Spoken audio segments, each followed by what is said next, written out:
But awesome. Do you want to get us into Frieren? Yeah, let's do it. So we're gonna go to Frieren episode 6 called "The Hero of the Village," and basically the summary of this is before Frieren and Fern can continue their journey, they must defeat a strong foe with the newest member of their party. Um, but you know, basically to start it off is we actually learn because of Fern, we learned that fissures we saw in the last episode was actually the results of Stark's training. Did you expect that? Yeah, I did. I thought at the end of the last episode they showed him walking up to that giant crevice in the side of a mountain. And he's got a pretty big battle axe, and they're not going to introduce a weak character, so I kind of saw that one coming. Yeah, for sure. And but it turns out he doesn't want to fight the dragon still, but says if the dragons attack the village somehow, then he'll have to fight it because obviously he's their hero. So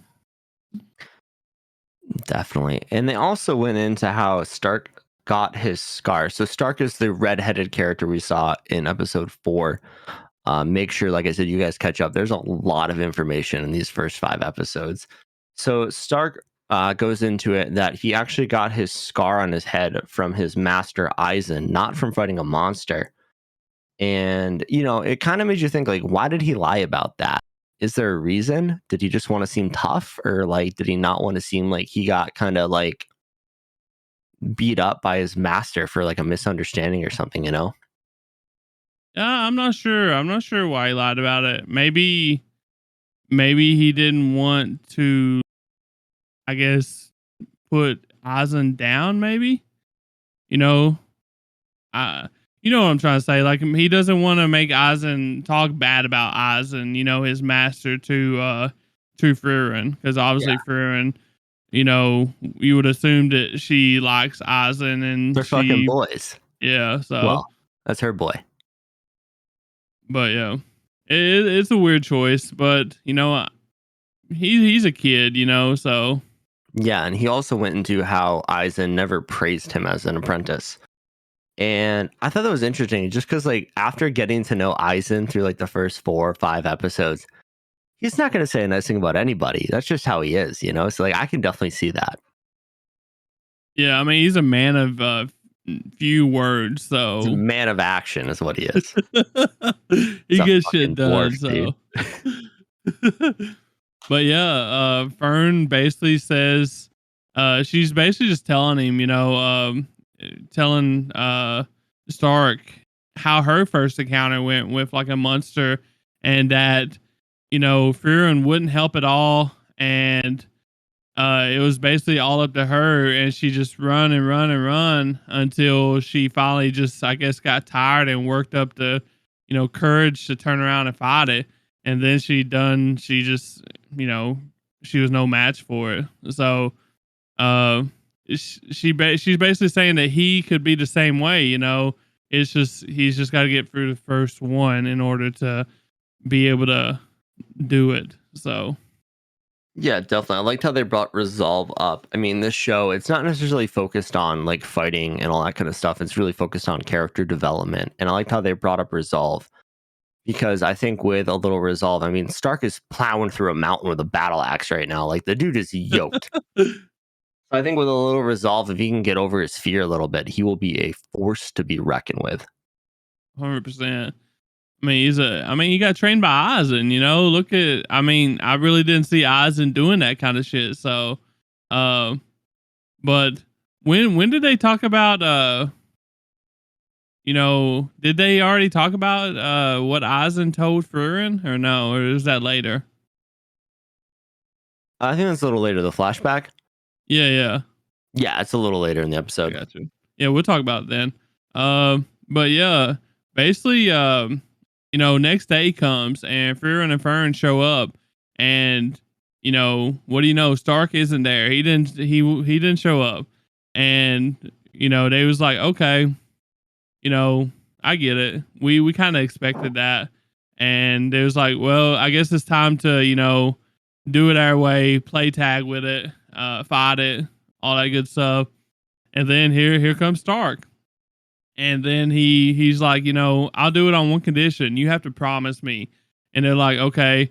And they're like, promise to kill the dragon if anything happens to him during the battle. Like if he dies, promise they'll kill it. That way, obviously, it doesn't, go crazy on the village. So Definitely. And during the scene before he goes down and fights the dragon, we can see him trembling a little bit, like he's scared. And we see Fern come in and she's like, "Oh, you're just like Eisen. Eisen used to tremble like that too." And that kind of really surprised Stark because Eisen is, he's a battle hardened warrior at this point.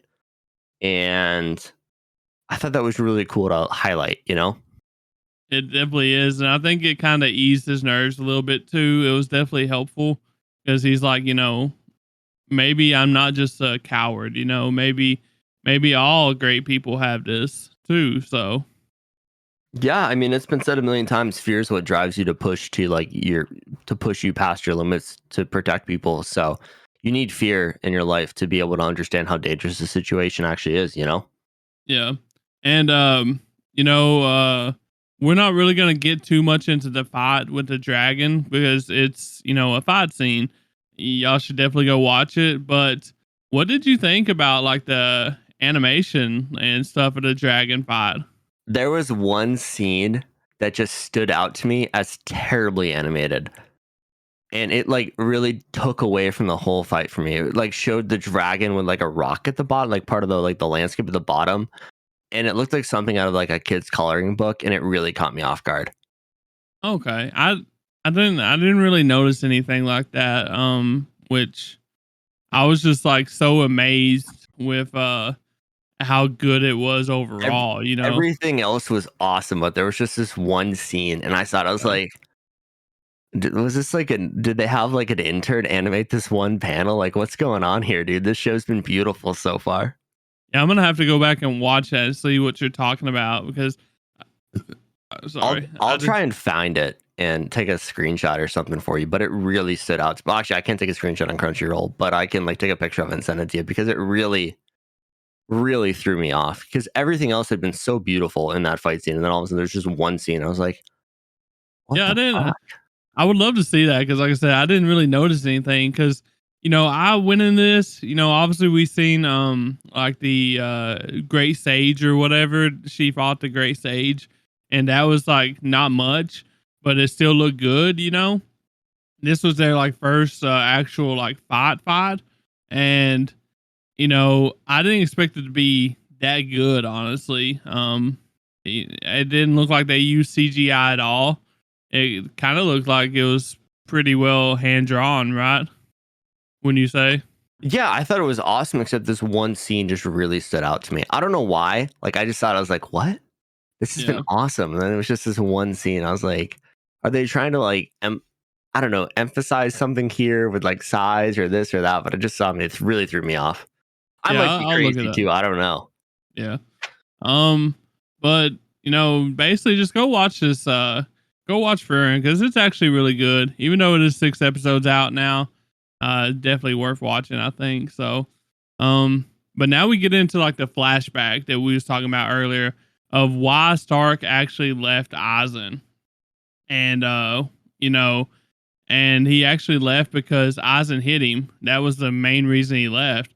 And we get into like why Eisen hit him, and he was telling Frieren in a flashback that he hit him out of reflex because he was scared of him, and he didn't mean to hit him. So that's telling you something.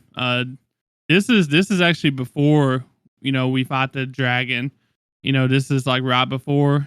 So, but that's actually crazy knowing that Eisen, the great dwarf of the hero party, the frontliner, is actually scared of his own apprentice. Yeah, it means Stark is going to be a badass, and I'm very excited to see him continue on this journey. Yeah. And so the flashback ends, and basically, Stark just going ham over here. This is what we was talking about. Stark was going ham. He lasts 30 seconds, and then the dragon's just down there, like he looks like he's pinned to the ground or whatever, and he's yelling at Freyr, and he's like, "Shoot it, you know, do your thing," and Frieren and them just stand there, and she's like, "No, Fern, it's okay. Don't do anything." And Stark is just so confused, so confused.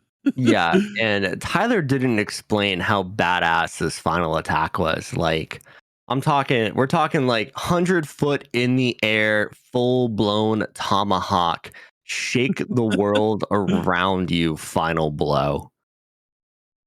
Like, it was badass. It was, but yeah, And apparently, with the final attack, we all thought he was kind of like impaled, I guess, or like pinned down to the ground waiting for Frieren. But apparently the dragon's dead. DED. did.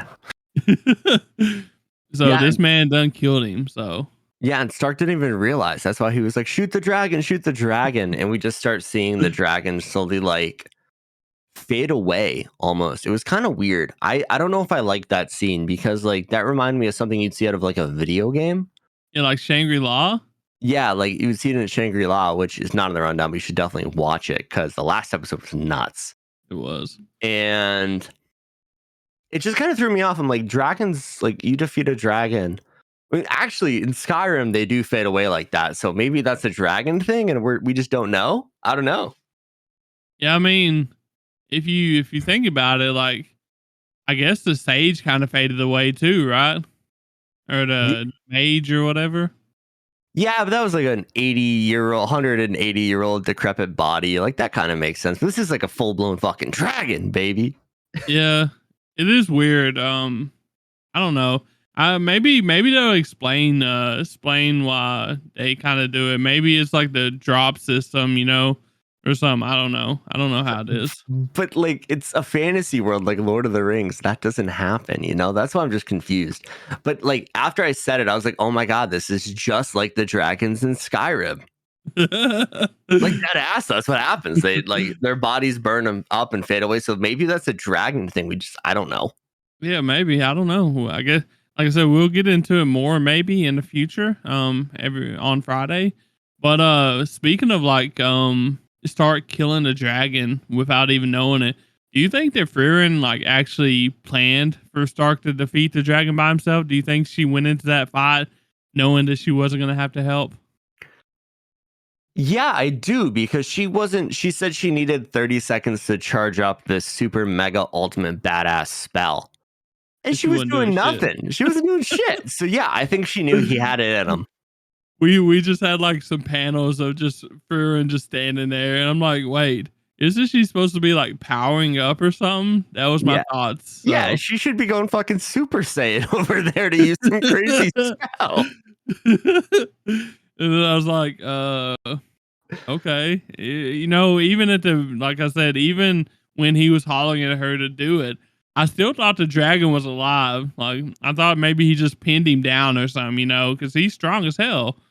So, I thought that scene was actually really funny. Like in my opinion, I thought it was I was laughing a little bit. I was like, Frieren, you son of a bitch. I loved it. And then, what happens next? They get the spoils of war. Frieren runs over to like the dragon's nest, very happy, and Fern's just like, "No, you can't take it all. You're only allowed 3 items." Fuck that, dude. I got plenty of room in that briefcase. I was cracking up though when she's running. She's like, "Yay, treasure!" And I was like, "Oh my god." She might be 1,000-year-old elf, but she is a freaking child. She definitely is. She probably is actually a child in elf terms, honestly. I don't So, know. Yeah, probably. I mean, she looks like she's like 15. She doesn't look like she's any older than Fern. well, I mean, Lord of the Rings taught us that, they're very, you know, young looking. So, Yeah, dude, you hook up with an elf, you're set. She's gonna look good for a long time. So but yeah. after that, they go and Fern uses the spell book she really wanted, which was the spell to see through clothes.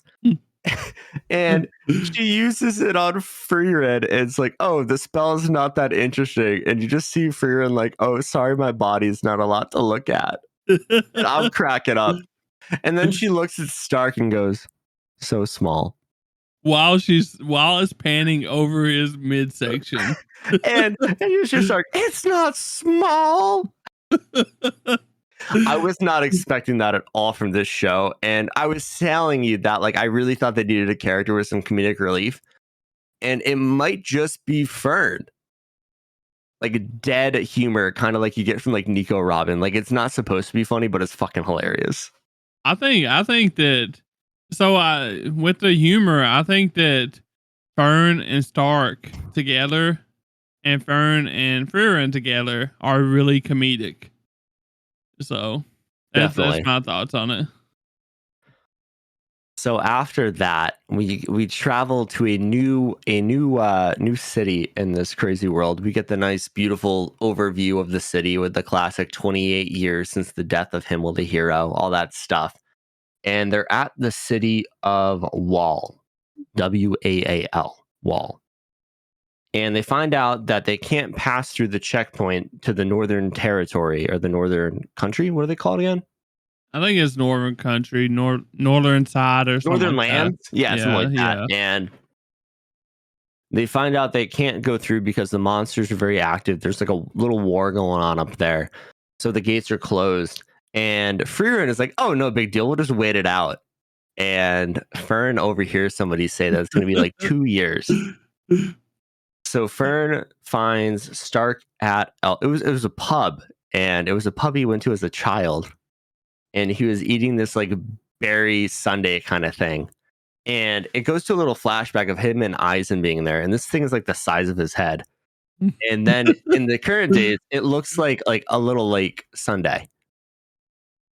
And he's like, I thought this was bigger. And the bartender was like, well, you've grown a lot, my boy. It used to be a lot bigger to you. Yeah. He's like, it makes sense. I used to think that, my master was big, very big too. And as I grew up, he started looking smaller. So it was actually a fun like throwback, honestly. Yeah, it was a nice scene. And so Fern shows up and she's like, you want to sit here for 2 years? And he's like, fuck that. Hell no. I don't want to sit here for 2 years. And she's like, oh, thank goodness you're normal. And I think that's hilarious because like you're comparing a human life to an elf. It's not even fair. Yeah, thank goodness you're normal. Because Frieren was pretty happy to stay for 2 years. She was like, I get to do all kinds of magical research while I'm here. So it was Def- fun. Definitely. So she's glad that she found someone who can help convince Frieren to move on. And they start looking through for a way through the checkpoint. And they go to the Merchants Guild and they find out that they're not even allowed, the merchants aren't even allowed to go up there right now. Like it's just totally off limits. So they can't like guard a merchant troop up through the Northern Lands. They go to the Black Market and the Thieves Guild, and there's just no possible way. So that's a downer for our human friends here. It really is. But, Fern asked Stark, she's like, why are you more like why you're more desperate? Why is he more desperate to find a way through than she is? Because we all know that she hates staying in places for long times, and he says that he doesn't have enough time. He doesn't have a lot of time, and that got me worried, kind of for a minute. Uh, I was like, is this man gonna like die soon or something? Like, is he got some kind of disease or something? No, I just think Ison is getting up there in the years dwarf wise, I mean, he's got to be like in his hundreds at this point. So, Yeah. And with what Dan's saying, you know, one of Stark's goals is to be able to bring back, go do some stuff that he can bring back and tell Eisen before he dies to make him, I guess, proud of him somewhat. And that's basically what he just wants to do. So, but then they leave that little wall thing that they was on, and they actually run into Frieren. They just walking by and they see Frieren kind of hiding herself with a book, and she says that she's being chased by the guards, and kind of threw me off guard. We was like, "What'd she do?" And apparently she didn't do nothing. But turns out the governor of the city actually wanted to apologize for them for the people at the gate, the guards at the gate, for being rude to her. It says that she, basically they figured out who she was and it was like, we can't let that happen, we're sorry. And as an apology, they was like, we'll allow you to go through the gates anytime you want to. You can leave anytime you want to. And it was, I think Stark and Fern was really happy about it, and they was like, why didn't we tell them sooner? If we knew we was gonna get this treatment. And Frieren was just so sad about it. She instantly just got mopey. I know she wanted to sit there and chill and do magic research, dude. I thought that was funny. But yeah, basically, that's kind of the end of the episode. We see them like leaving the city. Big crowd shows up to see them off, and Frieren was like, this is why I really didn't want to tell people because I'm not a big fan of this. So, hey, Frieren, you're a badass. Yeah. Use it to your advantage. Come on, you got perks. But to finish this segment off, I want to talk about like the governor acted like the North was still in a major battle with like the Demon King army.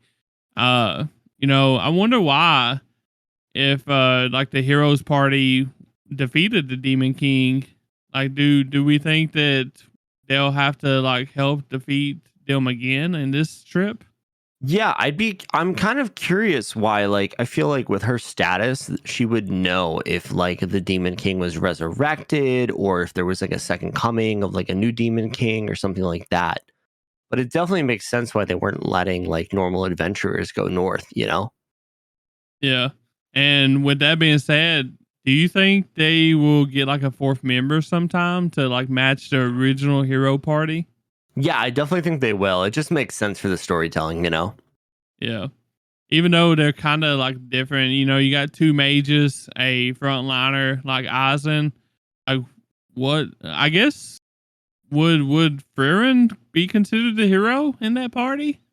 I don't think so. I still think she's the mage. I think they're kind of What? just retelling it through like the younger generation of like certain people's like, I don't want to say apprentices because like Fern isn't Hyder's apprentice, but she was like a daughter to him. So I'd be Yeah. interested to see if they somehow find another person who is directly related to Himmel, the Hmm. hero himself. I think that'd be a really cool way to tie it all together. But I don't know. It looked like Himmel just fucking chilled in that city for his entire rest of his life. I mean, he was definitely a player though. So Yeah, and I mean, with how it's gone so far, it makes sense that they find like somebody who is related to Himmel in some way. Yeah. All right. Well, I guess that's it for Frieren. It was a really fun episode.